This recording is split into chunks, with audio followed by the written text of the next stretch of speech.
બોડેલી લાઈવમાં આપનું સ્વાગત છે। નસવાડી તાલુકાના ડુંગર વિસ્તારમાં એક ઘટના બની છે। રસ્તાના અભાવે એમ્બ્યુલન્સ ગામ સુધી ન પહોંચી અને મહિલાને કણસતી હાલતમાં ખાનગી જીપમાં ઘર સુધી લઈ જવાનો વારો આવ્યો।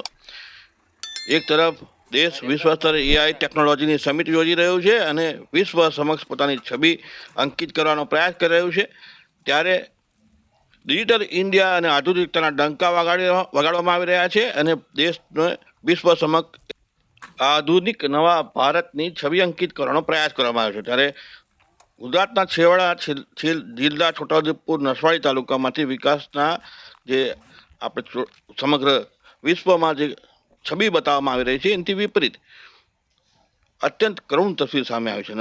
નસવાડી સીએસસી સામૂહિક આરોગ્ય કેન્દ્રમાં કુટુંબ નિયોજનનું ઓપરેશન કરાવનાર એક મહિલાને પાકા રસ્તાના અભાવે કણસતી હાલતમાં ખાનગી જીપમાં ઘરે જવાની ફરજ પડી છે। નસવાડી તાલુકાના કુંડા ગામના નલિયાબારી ફળિયામાં રહેતી એક મહિલા કુટુંબ નિયોજનનું ઓપરેશન કરાવવા નસવાડી સામૂહિક આરોગ્ય કેન્દ્ર ખાતે આવી હતી। ઓપરેશન બાદ જ્યારે તેને ઘરે ફરવાનું હતું ત્યારે સરકારી એમ્બ્યુલન્સ કે વાહન તે ફળિયા સુધી પહોંચી શક્યું નહીં। કારણ માત્ર એટલું જ હતું કે ગામના આ ફળિયા સુધી પહોંચવા માટે કોઈ પાકો રસ્તો જ નથી। માત્ર પથરાળ અને ઉબડખાબડ કાંટો રસ્તો હોવાને કારણે એમ્બ્યુલન્સે આવવાનો ઇનકાર કરી દીધો। મહિલાના પતિ માલજીભાઈ જણાવે છે કે હોસ્પિટલમાંથી રજા મળ્યા બાદ પતિને કણસતી હાલતમાં એક ખાનગી જીપમાં બેસાડવામાં આવી હતી। ઓપરેશનના ટાંકા અને દુખાવા સાથે પતિને ઉબડખાબડ રસ્તા પર લઈ જવી પડી એ મોટું જોખમ હતું।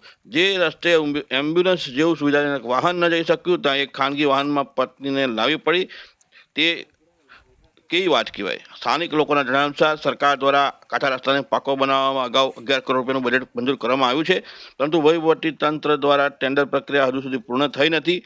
કાગળ ઉપર કરોડો રૂપિયા મંજૂર થયા હોવા છતાં જમીનની હકીકત એ છે કે લોકોને આજે પણ હાડમારી ભોગવવી પડી રહી છે। અગાઉ આ જ ફળિયાની એક પ્રસૂતાને રસ્તાના અભાવે સમયસર સારવાર ન મળતા પોતાનું સંતાન ગુમાવવાનો વારો આવ્યો હતો। નસવાડી તાલુકાની કુંડા ગામની નળિયાબાર ફળિયાની જે 3 સ્ત્રીઓ હતી એમને નસબંધીના ઓપરેશન માટે અમે નસવાડી અમારી પોતાની બાઇક પર અમે જાતે લઈ ગયા હતા। ત્યાં ઓપરેશન નસવાડી પીએસસીમાં કરાયું, પછી એમ્બ્યુલન્સ પરત મૂકવા આવી હતી,